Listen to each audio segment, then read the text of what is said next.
भाई जुल्फकार ਨੂੰ अलविदा ਕਰਨ ਆਏ ਆ बड़ी बड़ी मेहरबानी शुक्रिया वीरां दा ਤੇ ਇਸ ਤੋਂ ਬਾਅਦ ਉਹ ਮੀਏ ਦੀ ਵਾਰੀ ਹੈ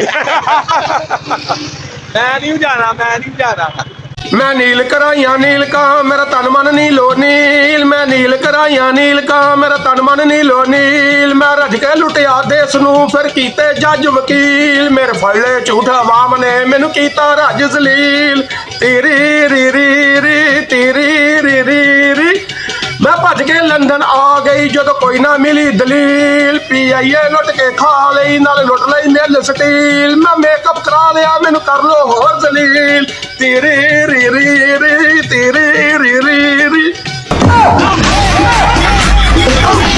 पाकिस्तान के 3 बड़े एयरपोर्ट गैर मुल्कियों को सौंपे जा रहे हैं। पटवारियों तुम रोक तो नहीं सकते मगर रो तो सकते हो। लिफाफियों मान लो कि साडा पुत्र फेल हो गया वा। इमरान खान के मुफ्त के लंगर खानों का मजाक उड़ाने वाली कौम आज लाइनों में खड़े होकर आटे की भीख मांग रही है।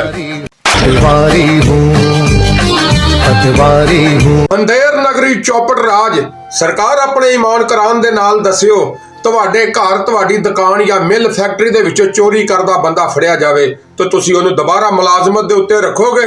ਸਰਕਾਰ ਫਿਰ ਇਸ ਪਾਕਿਸਤਾਨ ਦਾ ਵੀ ਕਸੂਰ ਦੱਸਦੀ ਇਸ ਪਾਕਿਸਤਾਨ ਨੇ ਤੁਹਾਡਾ ਕੀ ਵਿਗਾੜਿਆ ਵਾ ਤੁਸੀਂ ਇਸ ਪਾਕਿਸਤਾਨ ਨੂੰ ਕਿਸ ਗੱਲ ਦੀ ਸਜ਼ਾ ਦੇ ਰਹੇ ਜੋ।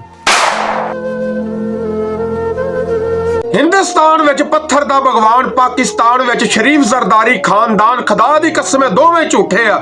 उत्थे हिंदू नहीं मानते इत्थे पटवारी नहीं मानते किनू किनू समझाइए सरकार।